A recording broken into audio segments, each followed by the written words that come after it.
Mon propre fils et sa femme nous ont enfermés, ma pauvre Isidora malade et moi, dans la cave de notre maison victorienne en hurlant « Cette maison est à nous maintenant !»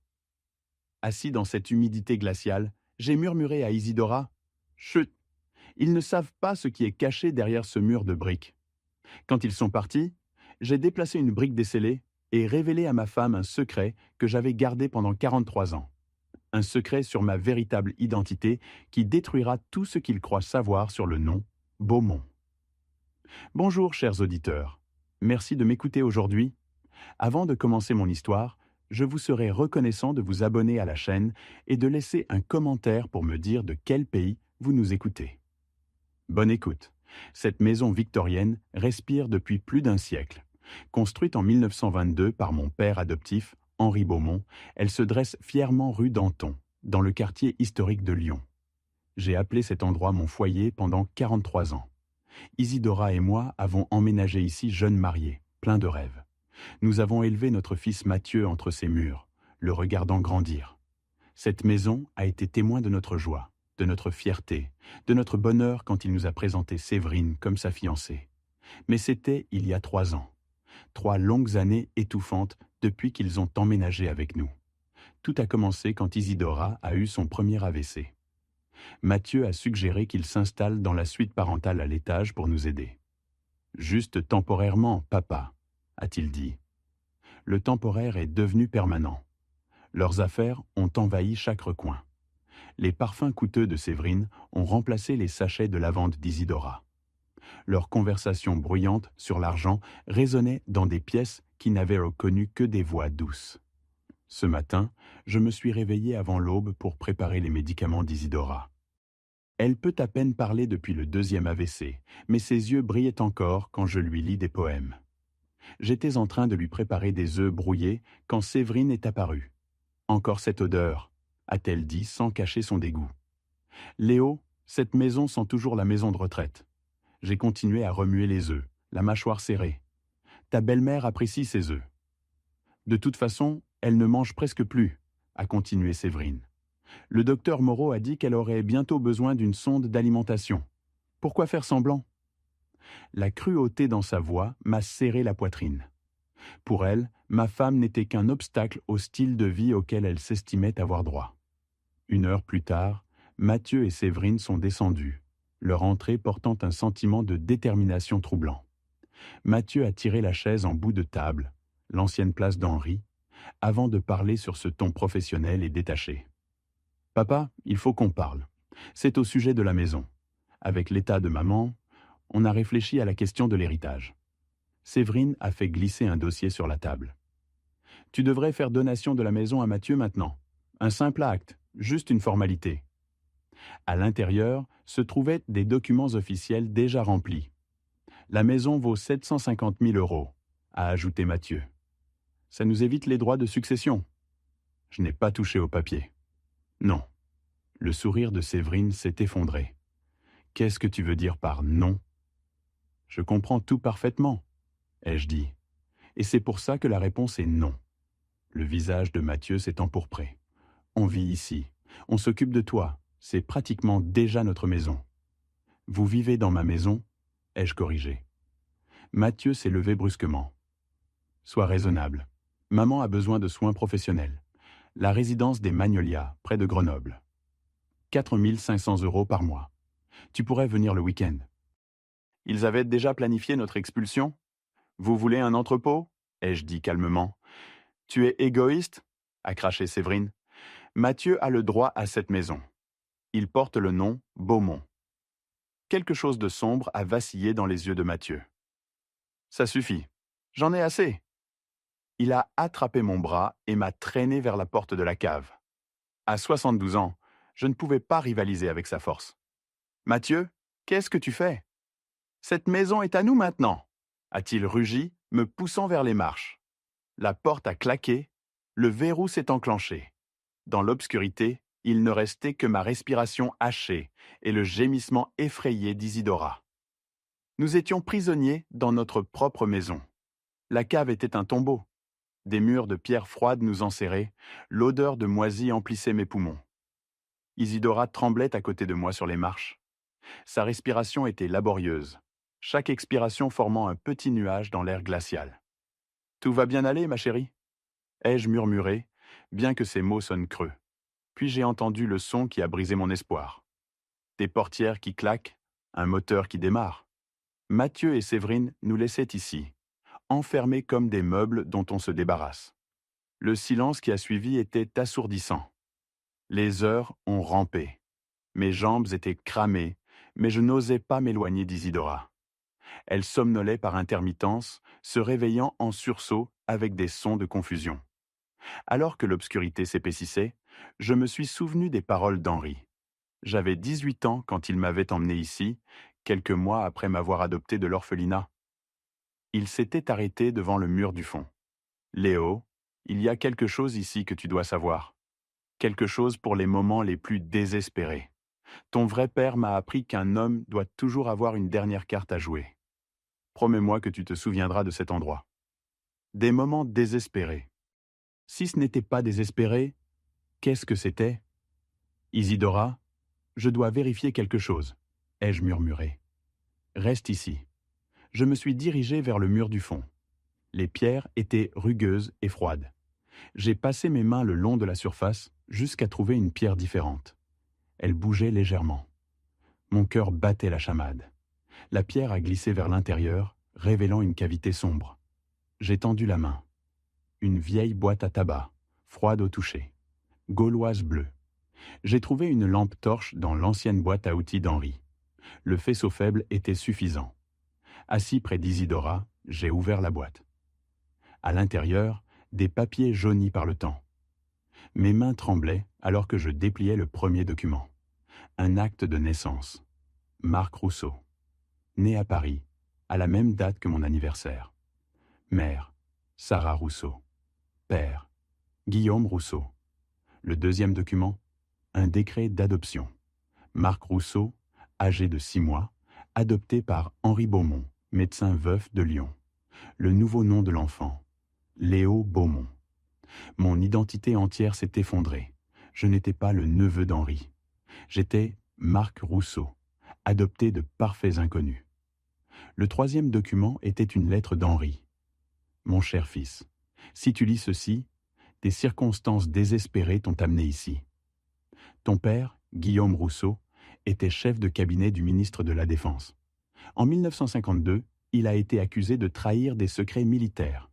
Je n'ai jamais cru ces accusations, mais ton père est devenu un bouc émissaire. Il s'est suicidé en prison. Ta mère s'est retrouvée avec un bébé dont le nom du père était devenu poison dans la politique française. Je t'ai adopté pour te donner mon nom et ma protection. Le nom Rousseau t'aurait fermé toutes les portes. Garde ce secret, mon fils. Tout était construit sur ce mensonge. Mon mariage, mes relations, la fierté de Mathieu pour l'héritage Beaumont. Léo? La voix d'Isidora était inquiète. Qu'est-ce que ça dit? Ah, Marc Rousseau, a-t-elle murmuré après avoir lu. Tu n'es pas vraiment Léo Beaumont? Non, ma chérie, je ne le suis pas. Je viens moi-même de l'apprendre. Elle a touché mon visage de sa main tremblante. Qu'est-ce que cela signifie pour nous? Cela signifie que nous avons quelque chose que Mathieu ne connaît pas. Il a construit son entreprise sur le nom Beaumont. Ses clients sont des politiciens, de vieilles familles lyonnaises. S'il savait qu'il est le petit-fils de Guillaume Rousseau, son entreprise s'effondrerait du jour au lendemain. Et il n'en a aucune idée, a-t-elle soufflé. Si notre fils veut nous traiter comme des prisonniers, peut-être est-il temps qu'il apprenne les vraies conséquences. Au-dessus de nous, des pas lourds. Mon cœur a bondi. Ils reviennent? Ai-je murmuré, fourrant les papiers dans la boîte. Le verrou a raclé. La lumière a inondé la cave. Mathieu se tenait dans l'embrasure, son costume froissé. Alors, avez-vous réfléchi à notre offre? J'ai aidé Isidora à se lever. Elle tremblait, affaiblie. Mathieu, ta mère a besoin de soins médicaux. Le stress, l'air froid. Laisse-moi appeler le docteur Moreau. Séverine s'est avancée. Oh mon Dieu! Est-ce qu'elle fait un autre malaise? Laisse-moi passer un coup de fil, ai-je supplié. Mathieu a pesé ses options. D'accord, un appel, mais fais vite. Il m'a tendu son téléphone. Mais le numéro que j'ai composé n'était pas celui du docteur Moreau. C'était celui d'un avocat spécialisé dans les conflits familiaux. Cabinet Dufresne et associé. Oui, ici, Léo Beaumont. Je dois prendre un rendez-vous urgent concernant une directive médicale pour ma femme. Maître Dufresne peut-il me voir cet après-midi? Mathieu s'est détendu, croyant à un rendez-vous médical de routine. Certainement, monsieur Beaumont. Maître Dufresne a un créneau à 16 heures. Oui, merci. J'apporterai toute la documentation nécessaire. J'ai rendu le téléphone à Mathieu. Le docteur Moreau veut voir son dossier médical. Je dois rassembler des papiers. Bien, a dit Mathieu. Peut-être que maintenant tu vas être raisonnable. Peut-être que je le ferai, ai-je répondu tranquillement. 3 heures plus tard, j'étais assis en face de Réginald Dufresne dans son bureau du centre-ville de Lyon. C'était un homme dans la cinquantaine, aux cheveux gris acier et aux yeux perçants qui ne rataient rien. J'avais apporté la boîte à tabac d'Henri avec moi, et maintenant, son contenu était étalé sur son bureau d'acajou poli. Dufresne a étudié l'acte de naissance, les papiers d'adoption et la lettre d'Henri avec l'intensité concentrée d'un chirurgien examinant des radiographies. Quand il a finalement levé les yeux, il y avait quelque chose de prédateur dans son sourire. « Monsieur Beaumont, ou devrais-je dire Monsieur Rousseau, c'est tout à fait remarquable, » a-t-il dit en se renversant dans son fauteuil de cuir. Votre fils a bâti toute son entreprise d'investissement sur des relations avec l'élite politique lyonnaise, n'est-ce pas? Oui, ai-je répondu. Sa liste de clients se lit comme un bottin mondain du gouvernement régional et des vieilles familles lyonnaises. Et ils lui font confiance parce qu'ils croient qu'il vient d'un honorable lignage Beaumont. Exactement. Le sourire de Dufresne s'est élargi. Eh bien, monsieur Rousseau, je crois que nous avons tout ce dont nous avons besoin. Une semaine plus tard, j'étais assis dans notre salon, lisant le journal du matin, quand la sonnette a retenti. À travers les rideaux de dentelle, j'ai pu voir une berline noire garée dans notre allée. Coûteuse, professionnelle, le genre de voiture qui signifiait des affaires sérieuses. Réginald Dufresne se tenait sur notre véranda, impeccablement vêtu d'un costume anthracite et portant une mallette en cuir. Derrière lui se tenait un homme plus jeune dans un costume tout aussi élégant, manifestement un autre avocat de son cabinet. « Monsieur Beaumont », a dit Réginald avec un léger hochement de tête, « je crois que nous avons des documents à remettre. » Le bruit de pas dans l'escalier m'a dit que Mathieu avait entendu la sonnette.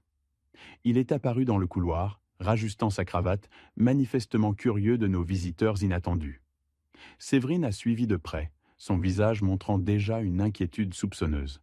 « Puis-je vous aider, messieurs » a demandé Mathieu, s'avançant avec l'assurance d'un homme qui croyait posséder tout ce qui était en vue. « Mathieu Beaumont » a demandé Réginald, bien que son ton suggère qu'il connaissait déjà la réponse. « C'est exact. Et vous êtes » ? Réginald Dufresne, avocat. Je représente les intérêts légaux du véritable propriétaire de cette propriété. Il a ouvert sa mallette avec une efficacité pratiquée et a retiré une épaisse enveloppe Kraft. Ceci est pour vous. Mathieu a pris l'enveloppe avec une confusion évidente, la déchirant avec une arrogance désinvolte. J'ai regardé son visage alors qu'il commençait à lire. J'ai vu le moment exact où la confusion s'est transformée en incrédulité, puis en quelque chose qui s'approchait de la panique. « Avis d'expulsion » a-t-il bégayé, sa voix se brisant. « Qu'est-ce que ça veut dire, bordel ?» Séverine lui a arraché les papiers des mains, ses yeux parcourant le langage juridique avec une alarme croissante. « Ça dit que la maison appartient à Léo, pas à toi. Ça dit que notre acte de donation... » Elle a levé les yeux, le visage pâle. « Frauduleux. »« J'en ai peur, » a répondu Réginald avec un calme professionnel. Notre enquête a révélé que le document que vous avez présenté comme un transfert de propriété légitime est en fait une contrefaçon plutôt mal exécutée. Le notaire dont le sceau apparaît sur vos papiers est décédé 2 ans avant la date de signature présumée. « C'est impossible, » a dit Mathieu, mais sa voix manquait de conviction. « Ce qui est plus préoccupant, » a continué Réginald, sa voix prenant une tonalité plus tranchante, c'est que cette tentative de fraude soulève de sérieuses questions sur la position juridique de votre famille dans cette communauté. Des questions qui pourraient nécessiter une enquête publique complète sur vos antécédents généalogiques, votre véritable héritage, votre droit d'utiliser le nom Beaumont dans vos transactions commerciales. La couleur a complètement disparu du visage de Mathieu. De quoi parlez-vous? Je parle du genre d'enquête qui fait la une du Progrès de Lyon, monsieur Beaumont. Le genre que vos partenaires commerciaux et clients ont tendance à lire en prenant leur café du matin. Le genre qui soulève des questions inconfortables sur les lignées et l'honneur familial. Séverine a agrippé le bras de Mathieu, ses ongles s'enfonçant dans sa veste de costume coûteuse. Quels antécédents généalogiques? Vous avez 30 jours pour quitter les lieux, a conclu Réginald, en refermant sa mallette d'un coup sec. Alors que les avocats retournaient vers leur berline, j'ai remarqué que les mains de Mathieu tremblaient alors qu'il sortait son téléphone portable. Mes partenaires commerciaux, a-t-il dit, sa voix creuse. Ils vont commencer à poser des questions. 3 jours plus tard, notre salon était bondé de personnes que je n'avais pas vues depuis des mois, peut-être des années. Mathieu avait convoqué une réunion de famille d'urgence, et l'urgence dans sa voix les avait tous fait accourir. Mon cousin Pierre était assis raide sur notre canapé ancien, sa femme Marie à côté de lui, serrant son sac à main comme un bouclier. 2 des partenaires commerciaux de Mathieu, des hommes en costume coûteux qui me traitaient habituellement avec une déférence polie, occupaient les fauteuils à oreilles près de la cheminée. L'atmosphère était épaisse de tension et de panique à peine dissimulée. Je pouvais le voir sur le visage de Mathieu, la façon dont ses mains tremblaient légèrement alors qu'il faisait les 100 pas devant la vieille bibliothèque en acajou d'Henri. Séverine était perchée sur le bord d'un pouf, son assurance habituelle fissurée comme un miroir brisé. « Merci à tous d'être venus dans un délai aussi court », a commencé Mathieu, sa voix portant cette confiance forcée d'un homme essayant de se convaincre autant que son public. Nous faisons face à une crise familiale ici, une attaque légale contre notre maison, notre héritage, tout ce que représente le nom Beaumont. Il a fait un geste vers moi avec une frustration à peine contenue. Mon père a été influencé par un avocat sans scrupules qui lui remplit la tête de mensonges sur la propriété et l'histoire familiale. À son âge, avec le stress de s'occuper de maman, je pense qu'il devient confus sur la réalité. Pierre s'est déplacé mal à l'aise sur le canapé. Léo a toujours été vif comme une lame, Mathieu. Qu'est-ce que tu suggères exactement? Je suggère que nous devons envisager une mise sous tutelle, a dit Mathieu, les mots se déversant en cascade. Papa prend des décisions qui pourraient détruire la réputation de cette famille, déchirer tout ce que nous avons construit. Il croit des théories du complot sur des documents falsifiés et des enquêtes généalogiques. Marie s'est penchée en avant, sa voix douce mais inquiète. « Léo, mon cher, est-ce vrai? As-tu des problèmes de mémoire ou de jugement ?» J'ai regardé autour de la pièce ces personnes, certains membres de la famille, certains associés commerciaux, qui me connaissaient tous depuis des décennies. Ils m'avaient vu bâtir une carrière réussie, élever un fils, prendre soin de ma femme pendant sa maladie. La suggestion que j'étais mentalement incompétent était si absurde qu'elle en était presque insultante. « Non, Marie, » ai-je dit calmement en me levant de ma chaise, « ma mémoire et mon jugement sont parfaitement clairs. En fait, j'aimerais partager quelque chose avec vous tous qui pourrait expliquer pourquoi Mathieu est si désespéré de me discréditer. » Je me suis dirigé vers la petite table d'appoint où j'avais placé la boîte à tabac d'Henri ce matin-là, sachant que ce moment viendrait. Mathieu a raison sur une chose. Ceci concerne l'histoire familiale et l'héritage, mais pas de la manière qu'il pense. « Papa, ne fais pas ça !» a averti Mathieu, sa voix tranchante de panique. « Tu vas te ridiculiser. » La seule personne qui devrait être embarrassée, ai-je dit en ouvrant la boîte et en retirant les papiers jaunis, est l'homme qui a passé toute sa vie à tirer fierté d'un nom qui ne lui appartient pas légitimement. La pièce est devenue totalement silencieuse. Je pouvais entendre la vieille horloge grand-père tic-taquer dans le couloir, le bruit lointain de la circulation rue Danton, l'aspiration brusque de Marie. « Mon vrai nom est Marc Rousseau. » Ai-je continué en tenant l'acte de naissance pour que tout le monde puisse le voir. J'ai été adopté nourrisson par Henri Beaumont après que mon père biologique, Guillaume Rousseau, ait été accusé de vendre des secrets d'État et soit mort en prison plutôt que d'affronter un procès. Le visage de Pierre est devenu blanc. La main de Marie a volé à sa bouche. Les partenaires commerciaux ont échangé des regards qui en disaient long sur leur soudain désir d'être n'importe où ailleurs. Mathieu a bâti son cabinet d'investissement sur des relations avec l'élite politique lyonnaise. Ai-je dit, ma voix se raffermissant à chaque mot. Ses clients lui font confiance parce qu'ils croient qu'il vient d'un honorable lignage Beaumont. Mais ce n'est pas le cas. Il est le petit-fils d'un homme accusé de trahison, et chaque poignée de main, chaque transaction, chaque relation client est construite sur ce mensonge. La pièce est tombée dans un silence, alors que tous regardèrent mon fils avec dégoût. 6 mois se sont écoulés depuis cet après-midi dévastateur dans notre salon, et le silence dans notre maison victorienne n'a jamais été aussi paisible. Le genre de silence qui vient non pas du vide, mais de l'absence de toxicité, du retrait de personnes qui n'apportaient que tension et cupidité dans notre foyer. Mathieu et Séverine ont quitté Lyon le lendemain même. J'ai entendu par mon cousin Pierre qu'ils avaient emballé leurs affaires au milieu de la nuit comme des voleurs fuyant une scène de crime. En l'espace d'une semaine, le cabinet d'investissement de Mathieu s'était effondré. Ses clients, ses familles politiques prestigieuses et cet argent lyonnais ancien qui valorisait la réputation par-dessus tout ont retiré leur compte plus vite qu'on ne peut dire Rousseau. Le scandale de son acte frauduleux, combiné à la révélation de son véritable héritage, l'a rendu radioactif dans la communauté financière hermétique de Lyon. Ils ont déménagé dans une petite ville d'Ardèche, m'a-t-on dit. Séverine a trouvé du travail comme réceptionniste dans un salon de coiffure. Mathieu? Eh bien, personne ne semble savoir ce que fait Mathieu maintenant. Il n'appelle certainement pas et n'écrit pas. Pour moi, il a simplement cessé d'exister, comme le fantôme que je lui avais dit qu'il était. Mais cette histoire ne concerne pas vraiment la chute de Mathieu. Elle concerne ce qui est venu après. La santé d'Isidora s'est remarquablement améliorée depuis que le stress a quitté notre maison. Sans l'attention constante, sans les commentaires cruels de Séverine et les exigences autoritaires de Mathieu, ma femme a trouvé une sorte de paix qui a permis à son corps de guérir. Elle lutte encore avec les effets de ses AVC, mais son appétit est revenu. Son sommeil est réparateur et, plus important encore, son sourire est revenu. Nous avons fait quelques changements à la maison. Cette cave où nous avons découvert la vérité sur mon passé. J'ai engagé des entrepreneurs pour la transformer en quelque chose de beau, un espace lumineux et aéré, avec un éclairage et une ventilation appropriée. C'est devenu mon bureau personnel, garni de bibliothèques et rempli de fauteuils confortables. Parfois, je m'assieds là le soir, ne pensant pas aux secrets cachés derrière les murs, mais savourant simplement la satisfaction tranquille d'un espace reconquis. Notre voisin, Léopold Mercier, passe maintenant la plupart des après-midi.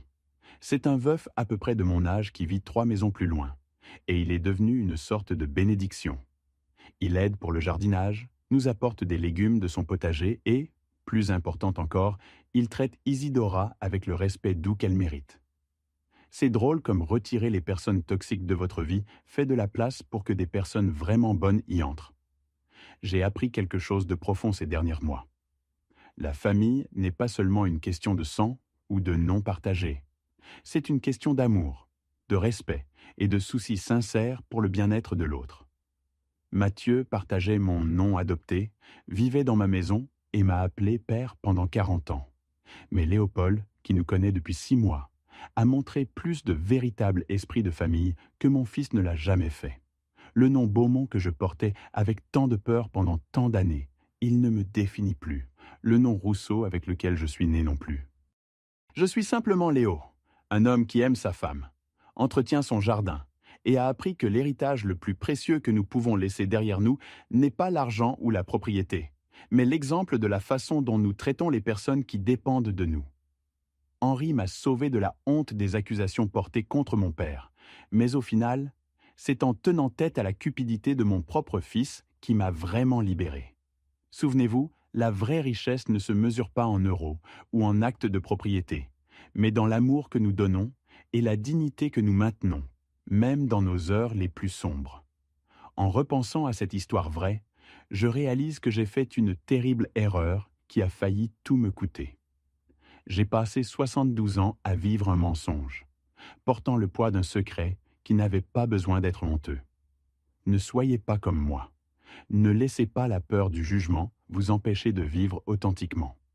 La vérité a une façon de nous libérer, même quand nous pensons qu'elle va nous détruire. Les histoires de mon grand-père m'ont appris que la famille n'est pas une question de lignée ou de nom prestigieux. C'est une question de personnes qui restent à vos côtés quand l'obscurité tombe, qui prennent soin de vous sans rien attendre en retour. Henri Beaumont m'a donné son nom, mais c'est l'amour inébranlable d'Isidora et l'amitié sincère de Léopold qui m'ont montré ce que signifie vraiment la vraie famille. Cette histoire vraie ne parle pas seulement d'héritage ou de cupidité. Elle parle de l'héritage de caractère que nous transmettons aux générations futures. Nous pouvons choisir d'élever des enfants qui valorisent la compassion plutôt que la richesse, l'intégrité plutôt que le statut. Dieu sait que j'ai échoué à cet égard avec Matthieu, mais peut-être que partager ces histoires de grand-père peut aider d'autres à éviter mes erreurs. La plus grande leçon de cette histoire vraie: n'attendez pas une crise pour révéler votre véritable moi. Ne laissez pas l'orgueil et la peur vous voler de véritables relations. Les personnes qui comptent vraiment vous aimeront pour qui vous êtes, pas pour le nom que vous portez ou la maison que vous possédez. Merci d'avoir écouté mon histoire. Si elle t'a touché, laisse un like, écris en commentaire ce qui t'a le plus parlé et abonne-toi à la chaîne. Beaucoup d'autres histoires arrivent. Ce n'est pas la fin de la mienne, c'est seulement le début de quelque chose de meilleur.